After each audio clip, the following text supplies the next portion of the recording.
How is everybody? Quick little video today. I just want to touch on why I'm doing these videos and why I'm doing these videos with my family. Why am I sharing my family with you? Family is so important to me, and I haven't had family for a long time. I spent a lot of my life alone without family. Not because of any particular reason, it's just it went a bit that way. I grew up with my mother. She did an amazing job. She was a single mum and sort of put herself through university part-time while I was growing up, and became a clinical psychologist in the end. Got her master's degree, worked very hard for it, and became a very renowned psychologist. But we grew up poor, and that's okay, you know, as long as you've got love, and she gave me a lot of love. But I became a bit of a wild teenager, and by the time I was 15, a few of my friends had sort of been in bad car accidents. Some kids in my school had died. I was a bit wild, was driving in cars, and so she sent me to the UK to live with my dad. And I didn't really know him. I met him, you know, pretty much for the first time since I was 2 or 3 at Heathrow Airport.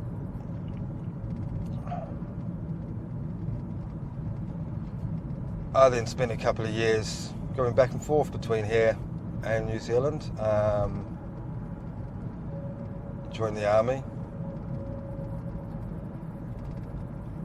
Always searching to be part of something again, and I never really found it.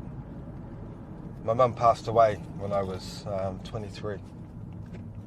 I left the army on a compassionate discharge to go back and look after her. She had leukemia, as well as bipolar disorder, which was quite ironic being a psychologist. And 12 weeks after returning home, she passed away. And tomorrow is actually the anniversary of that. Shit.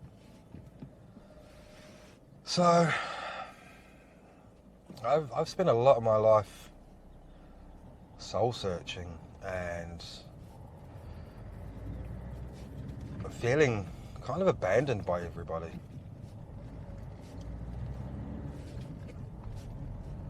So now that I have my own little family, I realise the importance of it and appreciate it. And I had family in New Zealand, but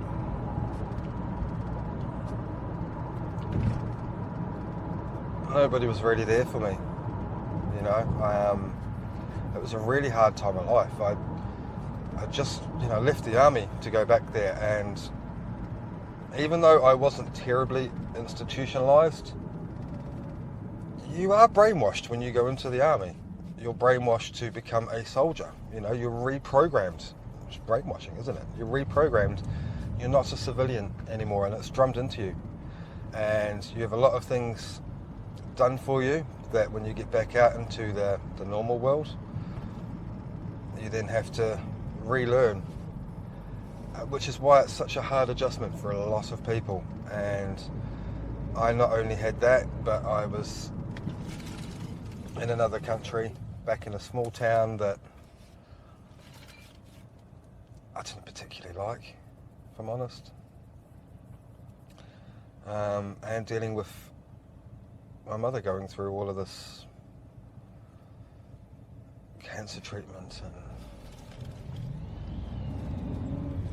and you know, it was hard. There was nobody around. I had a couple of friends from, you know, my school years,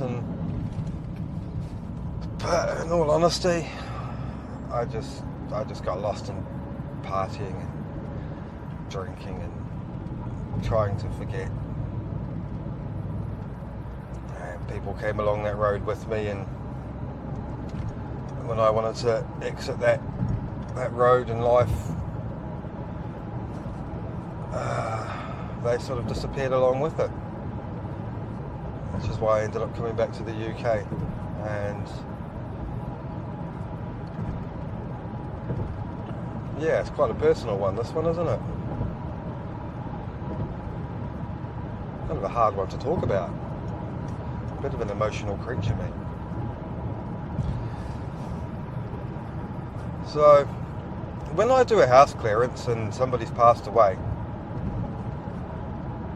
I understand that on a deep level, you know. I get it. I get it. It's when Mum passed away and I had to empty my childhood house, and it was difficult. It was really difficult. I couldn't face it, in all honesty. I couldn't do it, and I left it for the family that was there to do it, and I don't think they were very happy about that, but they didn't actually talk to me about it. They just sort of got mad at me, and it's not really fair, is it? I didn't know how to cope. I didn't know how to deal with the loss. You know, she was my mum. She raised me single-handedly from dot, and it was just me and her growing up. How do you deal with that? Not only that, it was me that was asked for permission to switch the life support off, and how the fuck do you make that decision at 23? I've been on a quest to become the best version of me possible, and do you know, I've not been the best version of me for a long time. The last 10 years is when I've really pushed into becoming that. I needed to learn, I needed to adapt, I needed to grow, and that's what I've done now. I've made a lot of mistakes in my life. I've not really done too much wrong, in the sense, like, I've never been a criminal. I've never intentionally hurt people, although I have hurt people, which hurts me, but sometimes it's unavoidable, isn't it? And sometimes you have to do things for you, even though it might hurt somebody else. And that's just life, isn't it? Some of life's sort of hard lessons. Why do I open up so much? Well, I touched on it the other day with a video. I think if you're watching this, if you're watching us, if you're following us, if there's a good chance that you are a very open-minded,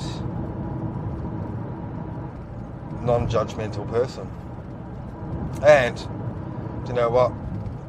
This is all part of my growth.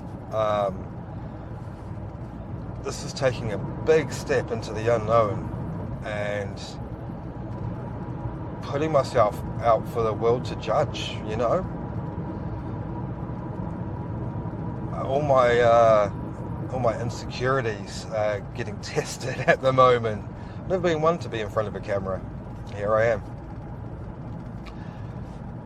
And I'd like you to watch me grow.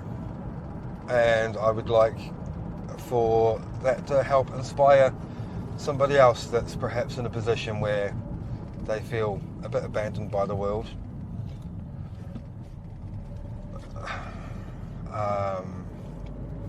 You know, if they feel misjudged.